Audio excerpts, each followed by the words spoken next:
Hello everyone, I am Pappu sir. Welcome to my YouTube channel साने वाली classes. देखो, आज हम लेकर आए हैं आपके लिए चैप्टर 16 का जो है इम्पोर्टेंट टॉपिक लेकर आए हैं। ठीक है, चैप्टर 16 के जो इम्पोर्टेंट टॉपिक होंगे, जैसे कि आपको जो है कि बताया जाएगा कि जंगलों के संरक्षण के लिए, है ना, कौन कौन सी विधि अपनाई गई है। जैसे चिपको आंदोलन शुरू किया गया था, है ना, बिश्नोई शुरू किया गया था, उसके बाद जेएफएम शुरू किया गया। तो इन सभी चीज़ों पर चर्चा हम लोग करेंगे। तो टॉपिक हमारा क्या है कि के संरक्षण जंगलों के संरक्षण के लिए लोगों लोगों की भागीदारी, यानी कि जंगलों के संरक्षण के लिए लोगों की भागीदारी, यानी कि केस स्टडी ऑफ पीपुल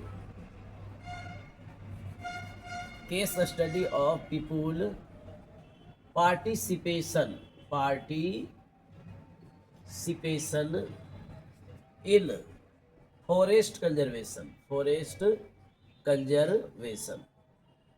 यानी कहने का मतलब ये हुआ, ये जो टॉपिक है काफ़ी इम्पोर्टेंट है, जो आपके 2026 जो आप 2 फरवरी को परीक्षा देने जाइएगा, तो यहाँ से क्वेश्चन उठाने का चांस है, कवर करने का काम करेगा। तो हर चीज़ को देखना है। तो टॉपिक हमारा है जंगलों के संरक्षण के लिए लोगों द्वारा क्या भागीदारी निभाया गया, या इसी को हम लोग लिखते हैं case study of people's participation in forest conservation. क्या होगा? Forest conservation. तो कहते हैं जंगलों के को बचाने के लिए, या कह सकते हैं कि फॉरेस्ट को बचाने के लिए लोगों के द्वारा क्या क्या भागीदारी अपनाए गए या क्या क्या अभियान चलाए गए। तो कहते हैं कि सबसे पहला जो है उसका नाम है बिश्नोई। सबसे पहला क्या था? वो बिश्नोई था, है ना, जिसको हम लोग बोलते हैं बिश्नोई। ये पहला अभियान है जिसके द्वारा जंगलों को बचाने का काम किया जा रहा था, जिसका नाम हो गया बिश्नोई। दूसरा क्या था जिसको हम लोग कहते हैं? दूसरा चिपको मूवमेंट, जिसको कहते हैं चिपको आंदोलन जो है कि कहा जाता है ना, चिपको आंदोलन कहा जाता है। तीसरा है जेएफएम, जिसको कहते हैं कि ज्वाइंट फॉरेस्ट मैनेजमेंट, है ना, ज्वाइंट फॉरेस्ट मैनेजमेंट इसको कहा जाता है। तो इन तीनों चीज़ों को हम क्या करेंगे? कवर करने का काम करेंगे कि बिश्नोई क्या है, चिपको आंदोलन क्या है, और जेएफएम क्या है। यानी इन तीनों का ये तीनों क्या एक अभियान है जो चलाया गया है। किस लिए? जंगलों के संरक्षण के लिए, फॉरेस्ट के संरक्षण के लिए, जंगलों को बचाने के लिए, वन को बचाने के लिए ये तीनों जो है एक अभियान चलाया गया है ना। कहा जाता है कि ये जो अभियान है ये स्टार्टिंग में है, सबसे पहला अभियान यही शुरू हुआ था 1731 ईस्वी में, जो है जोधपुर के, यानी राजस्थान में जोधपुर के जो राजा थे, है ना, उसके बारे में काफी चर्चा करेंगे। चलिए कंटिन्यू करते हैं। तो रिकेप आपका बताएं, तो एक एक करके देखते हैं। सबसे पहले देखेंगे बिश्नोई क्या होता है। इन सभी को कॉपी डाउन कर लीजिएगा चैप्टर 16 में, इसको जो है कि ऐड कर लीजिएगा फेयर कॉपी में, और बाकी बात परीक्षा के लिए कल के लिए एक बार ऐसे ही केवल लेक्चर देख के चले जाइएगा। ठीक है, चलिए तो ध्यान दीजिएगा बढ़िया। सबसे पहले हम लोग क्या करेंगे, आएंगे लेकर के जिसको कहते हैं बिश्नोई कहते हैं बिश्नोई की शुरुआत कैसे हुई। तो कहा जाता है कि 1731 ईस्वी में, है ना, 1731 ईस्वी में, है ना, कब? 1731 ईस्वी में राजस्थान, यानी कि जोधपुर राजस्थान के राजा, है ना, जोधपुर राजस्थान के राजा ने, है ना, पैलेस बनाने के लिए अपने मंत्रियों को,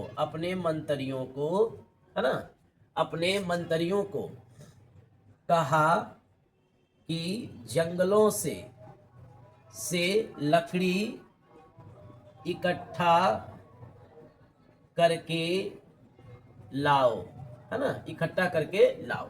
यानी कि 1731, ये याद को ध्यान में रखना ऑब्जेक्टिव के लिए, कि 1731 में जोधपुर के यानी जोधपुर राजस्थान के राजा, यानी जो किंग थे राजस्थान में, जो जोधपुर पड़ता है, उदयपुर प्रताप देखे होंगे, तो राजा जो है जोधपुर के जो राजा थे, राजस्थान में पड़ता है भारत में, तो वो क्या किए थे, पैलेस बनाने के लिए यानी पैलेस के कंस्ट्रक्शन के लिए अपने मंत्रियों को बोला या ऑर्डर दिया कि जाइए आप जंगलों से क्या करना है, लकड़ी को काट करके इकट्ठा करके लाओ। तो लकड़ी को इकट्ठा कब करेगा, काटेगा तब तो ना, काट के इकट्ठा करके लाओ। तो हुआ क्या वहां पर उस कंडीशन में क्या हुआ कि मंत्री ने मजदूर को, है ना, मंत्री ने मजदूर को लकड़ी काटने के लिए आदेश दिया। तो लकड़ी काटते समय, तो लकड़ी काटने से बिश्नोई यानी जिसको कहते हैं अमृता देवी बिश्नोई ने विरोध किया। अमृता देवी बिश्नोई ने विरोध किया, है ना। कहा जाता है कि जोधपुर के राजा ने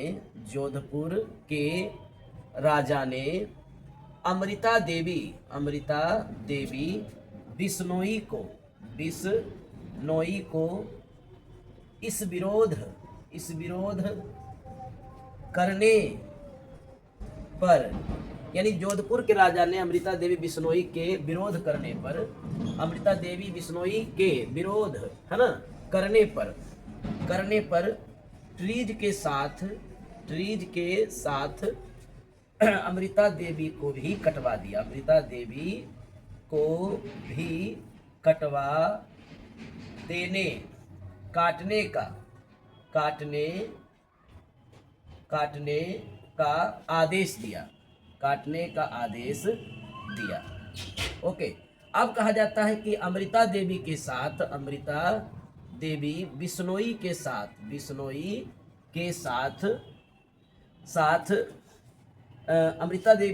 साथ तीन पुत्री भी शामिल थी, है ना। यानी अमृता देवी के साथ साथ अमृता देवी का जो तीन पुत्री है ये भी जो है जंगल के साथ यानी कि वृक्ष के साथ कट गई। उसके बाद सारे जो बिश्नोई समाज के लोग हैं वो भी जो है कि विरोध करने लगे, तो उसकी भी हत्या हुई। तो ये हत्या जो है एक इतिहास बना 1731 ईस्वी में, और ये इतिहास रचने का काम जो यानी कह सकते हैं यानी कि बहुत ही ज़्यादा भयावक जो है एक इतिहास रचने का काम जोधपुर के राजा द्वारा किया गया था। और ये केवल पैलेस बनाने के लिए की गई थी। अब कहा जाता है मंत्री के द्वारा जो आदेश दिया गया था मजदूर को लकड़ी काटने के लिए, तो जैसे लकड़ी काटने लगा तो अमृता देवी ने इसका विरोध किया, इनहिबिट, है ना, अमृता देवी बिश्नोई ने इसको इनहिबिट किया। तो जोधपुर के राजा ने अमृता देवी बिश्नोई के इस विरोध पर ट्रीज के साथ उसको भी कटवा दिया, जिसमें उनकी तीन पुत्री भी साथ में कट गई, और जो बिश्नोई समाज के लोग हैं वो भी क्या हुआ, पूरी तरह से इसके साथ यानी कि बलिदान दिया। अब कहा जाता है इतना ज़्यादा जो भयावक स्थिति है ये किसके लिए था, जंगलों के रक्षा के लिए था, जंगलों को बचाने के लिए था, वन के संरक्षण के लिए था, फॉरेस्ट कंजर्वेशन के लिए था। ये सबसे शुरुआत है 1731 ईस्वी में, ये शुरुआत हुआ था कि आप वन को संरक्षित करें तो वन आपके लिए बहुत सारी चीज़ों को लेकर के आएगा, बहुत सारे प्रोडक्ट वन से मिलता है। ज़्यादातर अगर बोला जाए एक लाइन में तो वन ही एक ऐसा कह सकते हैं कि आपके पास साधन है जो आपके ऑक्सीजन यानी आप सांस ले सकते हैं बढ़िया से, आप जल ग्रहण कर सकते हैं बढ़िया से, हर चीज़ आपको मिलती है प्रकृति से। अब प्रकृति में अगर वन नहीं है तो ये प्रकृति हमारा पूरी तरह से क्षतिग्रस्त हो जाता है और तहस नहस हो जाता है, ठीक है। तो इसको बचाना सभी के लिए ज़रूरी है। तो हमने क्या किया कि बिश्नोई के बारे में बताया। ये बिश्नोई जो है एक समाज का नाम है, किसी एक व्यक्ति का नाम बिश्नोई नहीं है, बिश्नोई समाज होता है। जैसे कि अभी आप देखे होंगे कि एक जेल में बंद है जिसको हम लोग कहते हैं एक गैंगस्टर है बिश्नोई, है ना। आप देखे होंगे कि वो काफ़ी इसी समाज से बिलोंग करता है।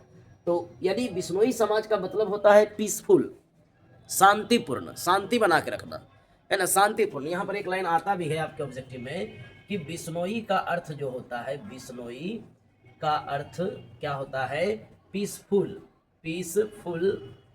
सोसाइटी, पीसफुल सोसाइटी यानी एक ऐसा समाज जो शांति बना के रखता है, शांतिपूर्ण समाज इसको कहा जाता है। ना किसी प्रकार का लड़ाई झगड़ा हिंसा, ना किसी प्रकार की बुराई, ना किसी प्रकार का किसी को नुकसान पहुंचाना, ये सभी से ये कोसों दूर रहता है बिश्नोई समाज। तो बिश्नोई का अर्थ पीसफुल सोसाइटी है ना। चलिए, तो हमने बिश्नोई के बारे में बताया कि काफ़ी मात्रा में अब कहा जाता है कि बिश्नोई समाज के इस बलिदान को देखते हुए भारत सरकार ने क्या किया, एक अवार्ड घोषित किया कि अगर कोई भी आज के डेट में कोई भी अगर मान लिया जाए किसी व्यक्ति के द्वारा आज के डेट में वन की संरक्षण किया जाए या वन संरक्षण के प्रति एक अपना अहम कदम अगर वो उठा रहा है, ये काफ़ी मात्रा में वन को संरक्षित किया है, तो उसको जो है कि एक साहसी अवार्ड अमृता देवी बिश्नोई जो एक साहसी अवार्ड है वो भारत सरकार के द्वारा उसको पुरस्कृत किया जाता है, यानी पुरस्कार उसको दिया जाता है। और उस अवार्ड का नाम क्या होता है, अमृता देवी बिश्नोई अवार्ड। ठीक है, चलिए उस लाइन को भी हम यहाँ पर कवर अप करेंगे। तो आप आराम से इसको चैप्टर 16 के जो कॉपी होंगे उसी में इसको सबको उतारिएगा। ठीक है, और इसको एग्जाम के दृष्टिकोण से एक बार खाली इसको स्टोरी की तरफ पढ़ के चले जाना है, इसके अंदर घुसना नहीं है। ठीक है, स्टोरी की तरह। ओके, चलिए, तो हमने क्या किया, बिश्नोई को समझा और बिश्नोई समाज पीसफुल होता है ना। और सबसे पहला विरोध करने वाला, वन के संरक्षण के लिए विरोध करने वाले जो पहला समाज है वो हमारा बिश्नोई ही था, इसलिए बिश्नोई समाज को भूलना किसी को नहीं है। अब यहाँ पर ध्यान दीजिए, कहा जाता है एक लाइनें हैं जो यहाँ पर हम क्या करेंगे, कवर करेंगे। कहा जाता है कि भारत सरकार ने, गवर्नमेंट ऑफ इंडिया ने, भारत सरकार ने अमृता देवी यानी कि वन संरक्षण के लिए एक अवार्ड जो है आरंभ किया, यानी कि शुरुआत किया, इस अवार्ड का आरंभ किया, जिसे अमृता देवी बिश्नोई अवार्ड कहते हैं। क्या बोलते हैं इसको, अमृता देवी बिश्नोई अवार्ड, है ना, कहते हैं। तो इस चीज़ को आप याद रखिएगा कि अगर कोई भी व्यक्ति, चाहे स्त्री हो या पुरुष हो, आज के डेट में वन संरक्षण कर रहा है या वन को जी जान लगा के बचाने का काम कर रहा है, जंगलों को बर्बाद होने से बचा रहा है, जंगलों को कटने से बचा रहा है, तो भारत सरकार का उस पर खास नज़र होता है और उनको जो है कि बुला करके सदन में सम्मानित किया जाता है। और वो सम्मानित पत्र जो होता है उसमें लिखा हुआ क्या होता है, अमृता देवी साहसी अवार्ड, यानी अमृता देवी अवार्ड होता है, प्रोटेक्शन अवार्ड। इसको हम लोग लिख सकते हैं अमृता देवी बिश्नोई, है ना।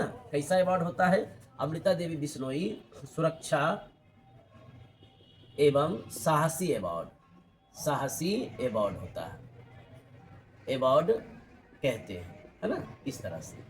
यानी वाइल्ड लाइफ प्रोटेक्शन अवार्ड, या इसको कह सकते हैं फॉरेस्ट कंजर्वेशन अवार्ड के नाम से इसको जाना जाता है। तो इस चीज़ को आप बढ़िया से कवर अप करेंगे। दूसरा हमारे पास आता है चिपको आंदोलन। क्या आता है, चिपको आंदोलन, जिसको बोलते हैं चिपको मूवमेंट, है ना। कहा जाता है चिपको मूवमेंट, बिश्नोई की शुरुआत एक राजा से हुई 1731 में, ये याद रखिएगा ऑब्जेक्टिव के लिए। अब कहा जाता है कि चिपको आंदोलन की शुरुआत जो है लोकल लोगों के द्वारा, वहाँ के जो स्थानीय लोग थे, 1974 में हुआ था। तो कहा जाता है कि घरवाल, है ना, घरवाल हिमालय के लोकल लोगों द्वारा वन संरक्षण या जंगल संरक्षण, वन संरक्षण के लिए चलाया गया अभियान को चिपको आंदोलन कहते हैं। काफी सिंपल लैंग्वेज है, चिपको आंदोलन कहते हैं। ये काफी सिंपल, ऑब्जेक्टिव में याद रखिएगा। कहाँ पर ये शुरुआत हुआ था, हिमालय, घरवाल के हिमालय में। अब कहा जाता है किसके नेतृत्व में, तो सुंदरलाल बहुगुणा के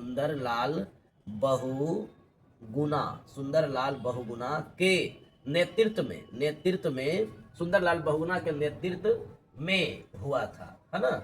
चिपको आंदोलन की शुरुआत करने वाली महिला ही है। अब अमृता देवी बिश्नोई भी एक महिला थी। तो शुरुआत करने वाले यहाँ महिला है जो वनों के संरक्षण के लिए चलता है। कहा जाता है चिपको आंदोलन की शुरुआत जो हुई है कि किसको देख करके, कह सकते हैं बिश्नोई समाज को देख करके। कहा जाता है जंगलों से उस व्यक्ति का, वहाँ लोकल लोगों का जो है जंगलों से रोजी रोटी चलता है, उसके रोजगार चलते हैं। अगर वो जंगल काट दिया जाए तो वो फिर वो क्या करेंगे, गुजर बसर अपना कैसे करेंगे। तो इसके लिए घरवाल हिमालय के जो लोकल लोग थे, उन्होंने क्या किया कि वन संरक्षण के लिए एक अभियान चलाया, जिसको हम लोग चिपको आंदोलन कहते हैं। कहा जाता है वहाँ भी वृक्ष को काटने के लिए काफ़ी लोग आए, तो वो क्या किया, ब्रिज से लिपट जाना, ब्रिज से कहा जाता है चिपको, यानी कि चिपक जाना। तो चिपको आंदोलन की शुरुआत हुई। अब कहा जाता है ये शुरुआत कब हुई, तो कहा जाता है चिपको आंदोलन की जो शुरुआत है ना, वो कब हुई है, तो कहा जाता है 1974 में हुआ था।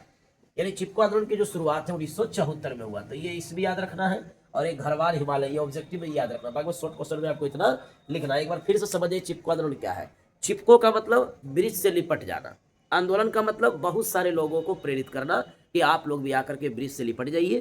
तो जो यहाँ के लोग हैं या जो फैक्ट्री बनाने वाला है या जो किसी प्रकार का कल कारखाने वहाँ खोलने वाला है वो नहीं खुलेगा। और ब्रिज को अगर मान लीजिए काटने जाएगा तो आप उससे चिपक जाएगा तो आपको वो नहीं काटेगा, इससे ब्रिज की सुरक्षा हो जाएगी और इस प्रकार से धीरे धीरे एक जंगल भी आपका बच जाएगा। तो चिपको आंदोलन में क्या है, घरवाल हिमालय के लोकल लोगों के द्वारा वन संरक्षण के लिए चलाया गया अभियान है ना। ये सुंदरलाल बहुगुणा के नेतृत्व में हुआ था शुरू। आज चिपको आंदोलन की शुरुआत 1974 में हुआ। तो ये सब हो गया आपका क्लियर। अब बारी आता है जेएफएम का। किसका आता है बारी? जेएफएम का। जेएफएम क्या होता है इसके बारे में हम लोग क्या करेंगे, चर्चा करेंगे। तो अब हम लोग देखते हैं कि जेएफएम क्या होता है। ठीक है, जेएफएम यहाँ पर ध्यान दीजिएगा, इसको थोड़ा सा आगे कर काम किया जाएगा।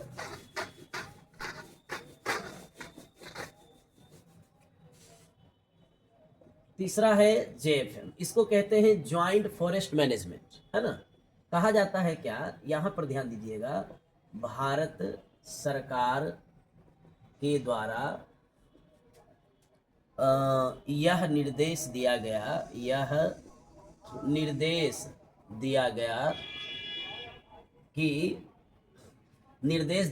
कि जंगलों का संरक्षण केवल सरकार की जिम्मेदारी नहीं है, बल्कि स्थानीय लोग भी जंगलों के संरक्षण के प्रति जागरूक रहे का मतलब होता है आप भी इसका संरक्षण कीजिए, आपके लिए भी इतना ही जरूरी है, जागरूक रहे। ये नहीं कहना कि हमें जंगल से कोई मतलब नहीं है, हम क्यों बचाएं जंगल को, हम भी लकड़ी काटेंगे, नहीं। ये जेएफएम हम लोगों को ये नहीं सिखाता। जेएफएम का निर्देश है कि भारत सरकार केवल जंगलों को बचा ले, ऐसी कोई बात नहीं है अकेले, उसमें स्थानीय लोगों की भी उतनी ही जिम्मेदारी होगी जितना भारत सरकार अपना जिम्मेदारी निभा रहा है जंगलों को बचाने के लिए। तो आपकी भी जिम्मेदारी होनी चाहिए, इसी को हम लोग जेएफएम कहते हैं। ज्वाइंट का मतलब क्या होता है, जुड़ना, एक दूसरे को जोड़ना, है ना। आज यहाँ जोड़े कल वहाँ जोड़े, एक दूसरे को जोड़ना, प्रेरित करना कि जंगलों से ये फायदा है, जंगलों से ये फायदा है, फलना चिलना, इस कारण से जंगलों को आप भी बचाइए, है ना। तो इस प्रकार से इसको बचाने का काम। अब कहा जाता है इसका जो शुरुआत है वो कब हुआ था, 1980 में हुआ था। 1980 में इसका जो है कि शुरुआत हुआ। तो इस चीज़ों को आपको क्या करना है, जानना है। तो 1980 ईस्वी में जो है स्टार्ट हुआ था जेएफएम, भारत सरकार के द्वारा शुरू हुआ था, जिसका काम था कि स्थानीय लोग भी जंगलों को बचाएं। तो इतना लाइन आप इसमें लिख लीजिएगा, काफ़ी मात्रा में आपका क्या हो जाएगा, कवर हो जाएगा। ठीक है, चलिए साफ साफ इसको लिखते चले जाइएगा और बढ़िया से इसको चैप्टर 16 में ही कवर कीजिएगा। ठीक है ना, क्या कीजिएगा, कवर कर लीजिएगा। ओके, चलिए तो अब हम लोग देखते हैं कुछ क्वेश्चंस होते हैं कि जैसे कि पूछा जाता है कि झूम कृषि क्या होता है, एक क्वेश्चन आता है। ये भी आपके टॉपिक में चैप्टर 16 में अगला टॉपिक है, इसको हम लोग डील करते हैं कि झूम कृषि क्या होता है। और झूम कृषि कहने का मतलब क्या है, कहा जाता है कि स्लेश एंड बर्न एग्रीकल्चर इसको हम लोग कहते हैं। यानी इसको कहा जाता है काटो एवं जलाओ कृषि। आप देखे होंगे कि काटो और जलाओ कृषि ये केवल आज का नहीं है, बहुत पुराने सभ्यता से चलते आ रहा है। काटो और जलाओ कृषि का मतलब ये होता है कि जितने भी, अगर एक बार आप खेत में कोई भी फसल लगा लिए, उसके बाद फसल कटने के बाद जो भी उसको जला दिया जाता है, और जलाने के बाद फिर से उसको जुताई करके, सिंचाई करके फिर से दोबारा उसमें अगला फसल लगाया जाता है, उसी को हम लोग कहते हैं काटो एवं जलाओ कृषि कहते हैं। जलाओ का मतलब यह दहन कृषि भी इसको कहा जा सकता है, इसको हम लोग है ना काटो एवं दहन कृषि भी कह सकते हैं। क्या होता है, तो कहा जाता है कि फसल एक बार फसल तैयार होने के बाद इसे काट लिया जाता है और शेष को मतलब जो बचा हुआ शेष को जला दिया जाता है। तो इस कृषि को है ना काटो एवं जलाओ कृषि कहते हैं। ये काफ़ी सिंपल है। दूसरी बात ये है आपका कि यहाँ पर क्या करता है कि ईस्ट एंड नॉर्थ इंडिया में, ईस्ट और नॉर्थ यानी ईस्ट क्षेत्र वाला और नॉर्थ क्षेत्र वाला जो भारत होता है, ईस्ट नॉर्थ इंडिया में है ना, इस कृषि को काटो एवं जलाओ कृषि को, इस कृषि को झूम कृषि कहते हैं। क्या बोलते हैं इसको? झूम कृषि, यानी कि इसको अंग्रेजी में बोलेंगे झूम कल्टीवेशन कहते हैं। क्या बोलते हैं इसको? झूम कल्टीवेशन कहते हैं, इसको कहा जाता है। तो ये ऑब्जेक्टिव लाइन, ये पूछा जा सकता है कि स्लेश एवं बर्न की एग्रीकल्चर कहाँ पर होती है। ये नहीं पूछेगा। स्लेश एवं बर्न एग्रीकल्चर जो होता है ये हर एक जगह होता है, हर एक देश में होता है, लेकिन भारत में अगर ईस्ट और नॉर्थ इंडिया में अगर होगा तो उसका नाम होगा झूम कृषि। ठीक है, ओके। अब रही बात कि सर क्या ये अलग अलग देशों में इसको अलग अलग नाम से जाना जाता है? हाँ, जैसे कि अमेरिका है तो वहाँ पर मिल्पा के नाम से जाना जाता है। तो हर एक जगह का अलग अलग अपना अपना नाम होता है। तो यहाँ पर नॉर्थ, ये ईस्ट और नॉर्थ इंडिया में इसको झूम कृषि के नाम से जानते हैं। कोई दिक्कत इसमें नहीं है? चलिए ठीक। तो ये स्लेश एवं बर्न कृषि आपका हो गया कंप्लीट। अब हम लोग अगला क्वेश्चन देखने वाले हैं, जिसको कहते हैं, क्या कहते हैं उसको, कि हाउ डज डिफोरेस्टेशन अकर, यानी कि वनोन्मूलन कहाँ होती है ना। अब वनोन्मूलन कहाँ होती है और वनोन्मूलन से क्या प्रभाव पड़ता है, इसका हम लोग अगले नेक्स्ट वीडियो में चर्चा करेंगे। तो इस चैनल को लाइक, सब्सक्राइब और शेयर करें। Thank you.